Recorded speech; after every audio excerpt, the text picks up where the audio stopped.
Malu Gaspar estaria correndo o risco de ser presa?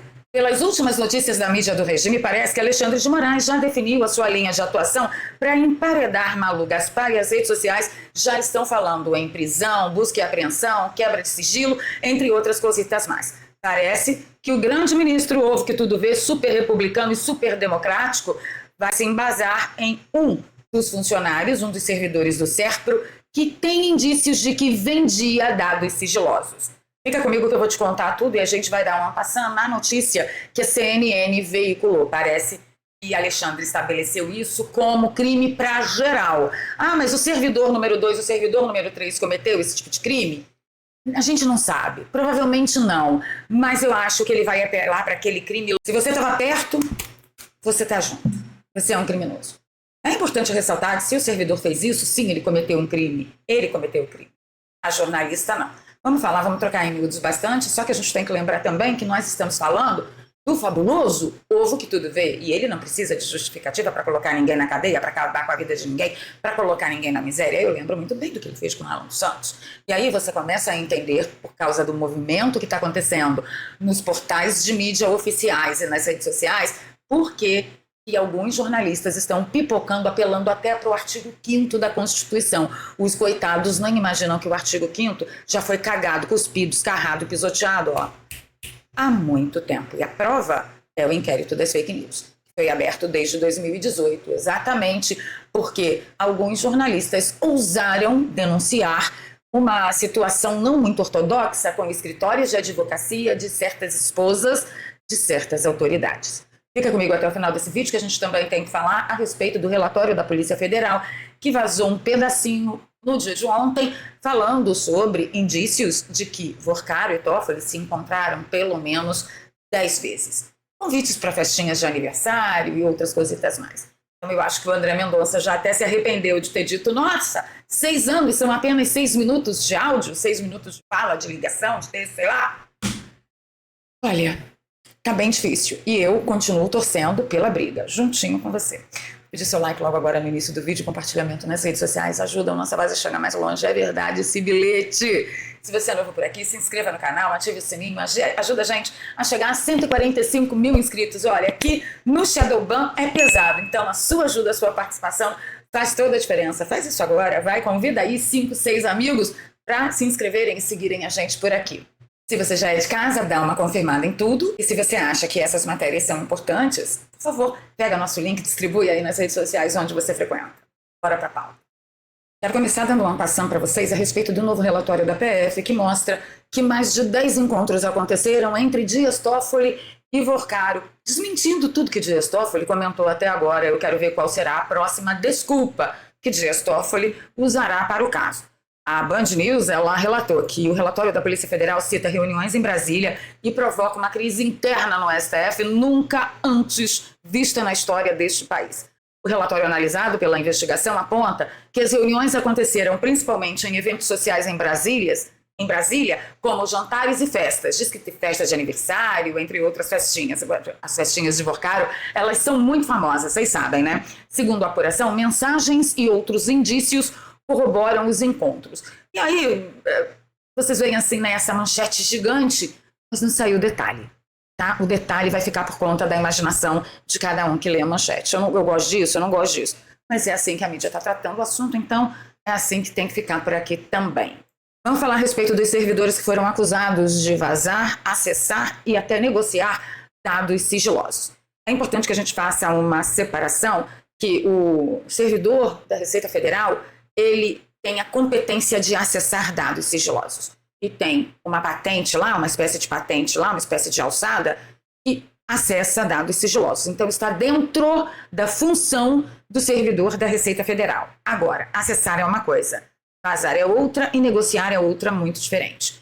Em relação à negociação de dados sigilosos, eu tenho que apresentar para vocês essa matéria da CNN, que foi a que mais pontuou o caminho que parece ser o que Alexandre de Moraes vai estabelecer para tentar emparedar não só a Malu Gaspar, quanto também outros jornalistas. Vamos lá, matéria. Servidor do SERPRO, no Rio de Janeiro, teria vendido informações de ministros. Segundo fontes ligadas diretamente à investigação, o funcionário atuaria no Centro de Atendimento ao Contribuinte, no bairro de Laranjeiras, no Rio de Janeiro. A investigação interna da Receita Federal aponta que esse servidor, nem vou falar o nome dele porque vai que o cara é inocente, né? Teria vendido informações sigilosas do ministro do Supremo Tribunal Federal e seus familiares. O caso dele é considerado mais grave dentre os 4 alvos da operação da Polícia Federal desta terça-feira, né, que foi anteontem, que apurava vazamentos de dados sigilosos do ministro do Supremo Tribunal Federal. É outra matéria que também não traz muitos detalhes, como ele fez isso, por quanto vendeu, como que foi a negociação e com quem ele negociou, tá? Apesar de ser do CEPRO, ele estava cedido à Receita Federal, atuando na ponta do atendimento aos contribuintes, e essa posição, segundo fontes, garante acesso direto a dados sigilosos. Não há uma avaliação se os 4 alvos trabalhavam de maneira interligada. É o crime lá, o que colocou mais de 1.500 pessoas na prisão. Vocês lembram, no 8 de janeiro, né? Em nota, o CERPRO afirmou, abro aspas, todos os sistemas desenvolvidos e mantidos pela estatal são rastreáveis e nossos empregados não têm acesso direto ao conteúdo das bases de dados dos órgãos de clientes. A empresa segue rigorosamente as normas de segurança, privacidade e governança e colabora integralmente com as autoridades para esclarecimento dos fatos. Nem vou ler a nota na íntegra. O que eu quero chamar a atenção de vocês aqui, neste caso especificamente, é que a senhora Ruth, que é uma das servidoras que atende no litoral paulistano, ela atende no Guarujá, se não me engano, como provar que no caso dela, ela não acessou o dado nenhum, porque o dado acessado dia tal, hora tal, ela prova que estava em atendimento presencial na agência em que ela trabalha. Então, assim, essa mulher está em casa com tornozeleira eletrônica, teve toda a quebra da sua vida privada e já foi demitida. O presidente da Unafisco bateu um papo, né, ontem com a CNN, eu mostrei inclusive aqui para vocês trechos da entrevista muito impactante dele, dizendo que isso já aconteceu no passado, Moraes já se precipitou no passado e teve que reintegrar os servidores. Eu espero que seja esse o caso também. A PAN, ela levanta uma lebre muito interessante nessa causa, né, do Alexandre de Moraes, acusando todo mundo de espionagem e tal. Olha só o que a PAN fala. O próprio Banco Master contratou a Blackwall, empresa de tecnologia de espionagem israelense. Mas os bodes na sala da Receita é que estão tomando enquadro e tornozeleira eletrônica. Se esse contrato de 129 milhões vazou, por óbvio, não foi pela Polícia Federal. Isso o Kleber, lá do Unifisco, também explicou pra gente ontem. No máximo, continua a Panzinha, lá tem uma declaração de imposto de renda. Acesso a contas bancárias, contratos, dentre informações sobre negócios entre partes, isso detém de um serviço de inteligência. E aí ela conjectura, né? Pode ser a ABIN do Lully, quem sabe? Existe essa prática no petismo, né? E existem evidências passadas. E aqui ela mostra que realmente a Polícia Federal denunciou em seu relatório que o Banco Master usou a empresa de espionagem Blackwall, que é uma empresa israelense-emiradense, ou seja, os seus componentes, os seus fundadores, uma parte é israelense e outra parte é dos Emirados Árabes. Então, assim, é só um pessoal grandão, né? Porque Vorcário não ia dar mole com segurança.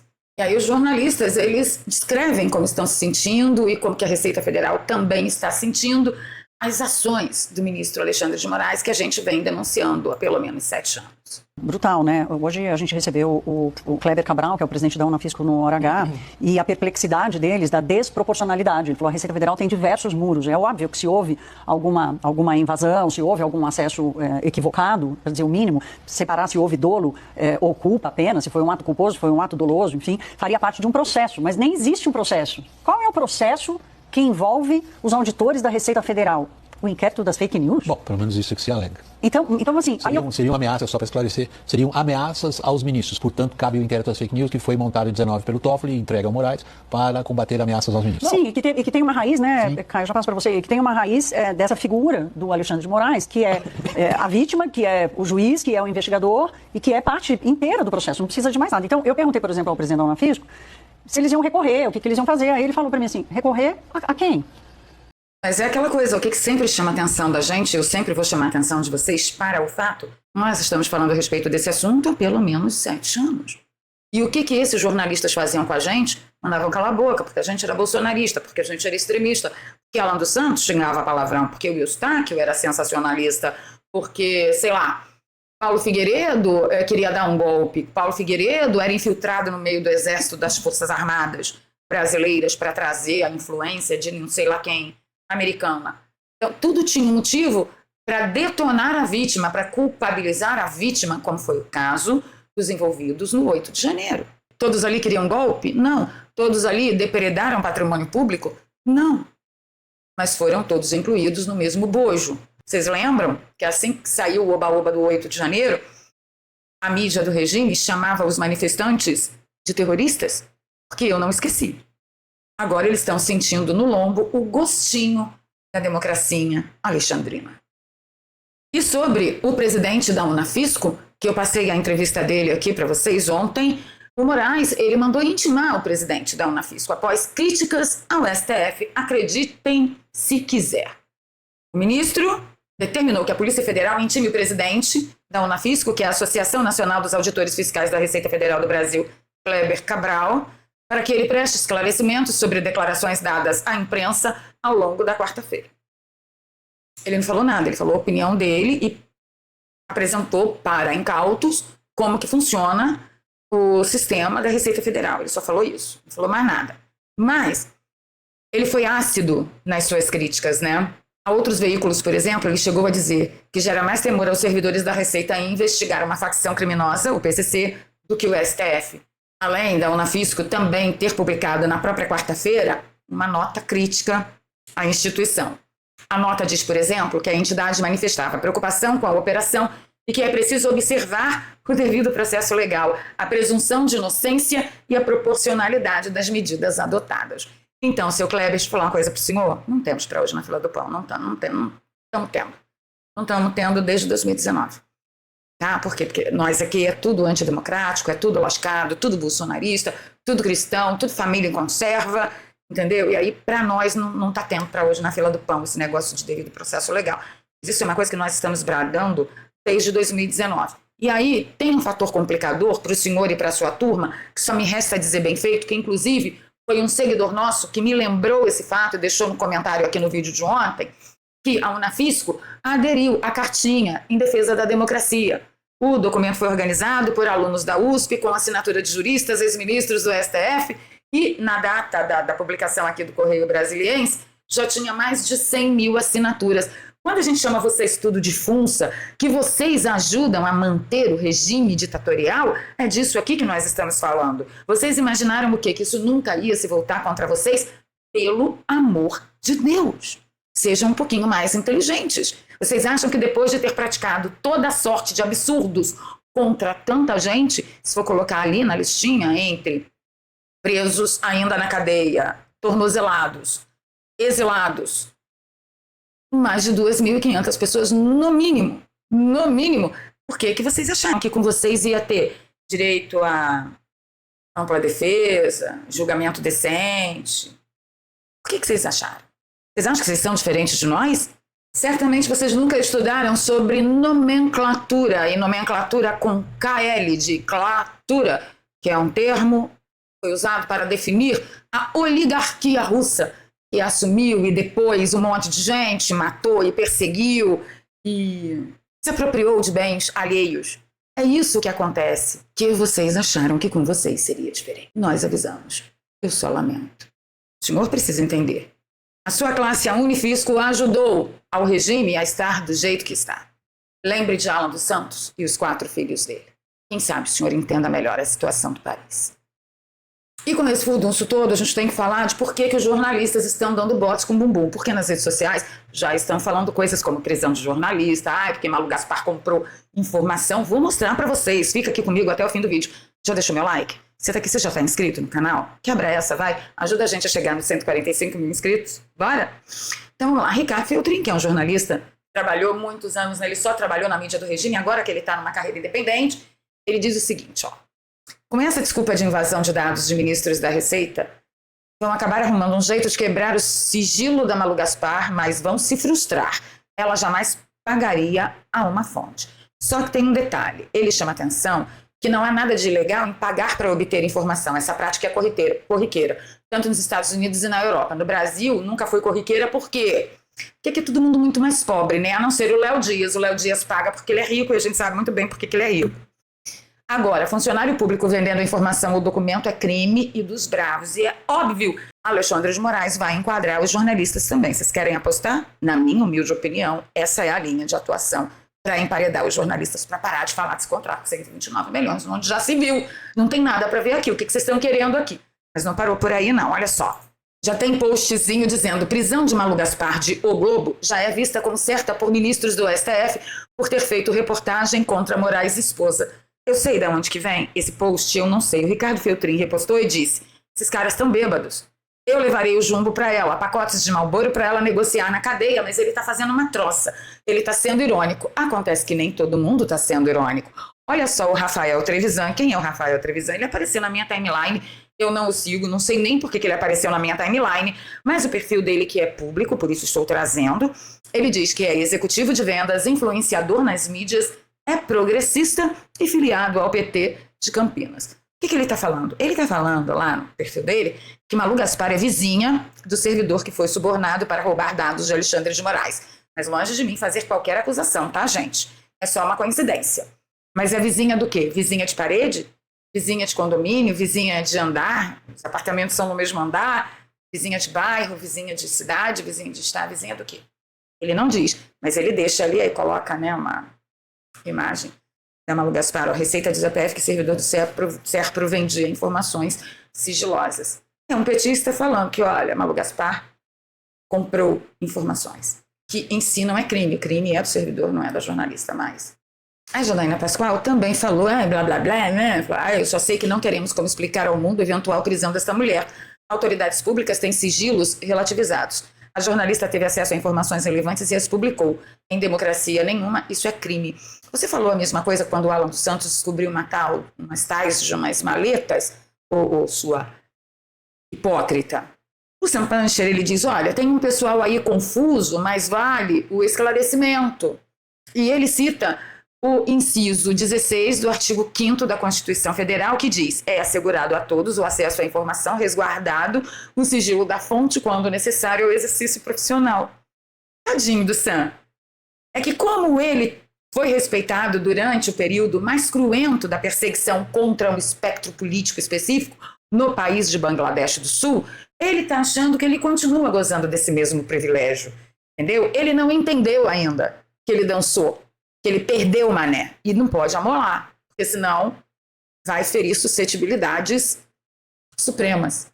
Só que em tempos não muito distantes, ele dizia o seguinte no X: um dos fundadores do Terça Livre anunciou o fim das atividades do grupo em uma rede social.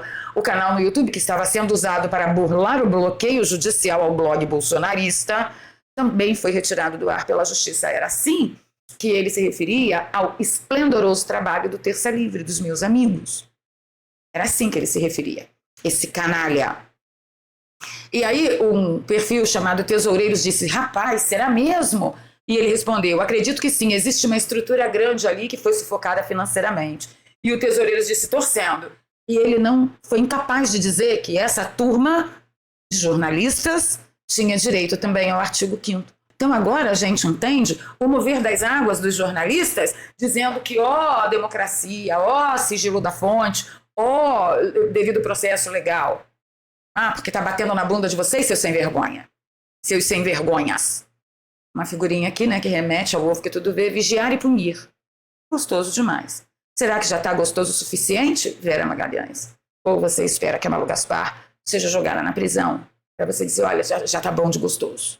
E aí tem o Demetrius, né? Mas antes do Demetrius, só um cafezinho Delta. Essa máquina vai produzir para você o melhor expresso caseiro que você já tomou na vida. O pó deles, o grão deles é magnífico. Vai produzir um café forte, denso, cremoso, com muita espuma e na temperatura perfeita, que é tipo pelando. E como cafetólatra, eu posso garantir para vocês, é um dos melhores cafés que eu já tomei na minha vida. E olha que eu já tomei café expresso em Roma, então eu posso dizer. A oferta está na sua tela e vem a máquina e mais 40 cápsulas do café. Então vamos lá para o Demétrio. O que o Demétrio falou? Recuso acreditar nisso. Mas não haveria conflito de interesse quando o Alexandre de Moraes coordena a investigação, relata o inquérito e julga algo que atinge como uma das vítimas a sua esposa. Não haveria conflito de interesses nesse caso? São as minhas dúvidas. Porque eu vou acabar achando, se ninguém me explicar isso, que o Supremo está fora da lei. Mas eu não vou achar isso. Recuso acreditar nisso. Demétrio, seu filho da mãe. O Alexandre de Moraes fez exatamente isso contra o Alan dos Santos. Acusou o Alan dos Santos de fazer planos para a finalização da autoridade e ele mesmo investigou, avaliou as provas, abriu inquérito de ofício, julgou e foi o relator. E a mesma coisa aconteceu com Bolsonaro, Demétrios. Agora, quando é contra uma coleguinha do regime, aí você sente. Os filhos de Alan dos Santos não significam nada para você. A filha menor de Bolsonaro, a Laurinha, não significa nada para você, seu pateta. Você acha que você vai continuar incólume? Engraçado que ele já diz logo no vídeo, né? Ai, meu Deus, eu posso pensar, mas é claro que eu não vou pensar. Tá ardendo os Países Baixos? Seu canalha. Gente, sem perdão para essa turma, sinceramente. E assim caminha o grande país de Bangladesh do Sul com o estabelecimento da nomenclatura soviética. Tudo nos moldes soviéticos. E esses patetas acham que eles iam se salvar. É incrível. Eu prometo para vocês trazer literatura a respeito da nomenclatura, tá bom? Então é isso. Ficando por aqui, pedindo seu like, seu compartilhamento. Se você gosta do meu trabalho, aqui tem um Pix, doarpravaleria@gmail.com. Você pode nos apoiar com qualquer valor. E na descrição eu deixo 2 contas bancárias e uma conta no PayPal. Para você que nos acompanha de fora do Brasil e acha relevante a nossa batalha de todos os dias aqui. É isso. Bora para os comentários que hoje tem resposta em vídeo. Conto com você, sendo like, compartilha e me ajude a chegar nos 145. E depois a gente dobra a meta. Beijo no coração. Fui.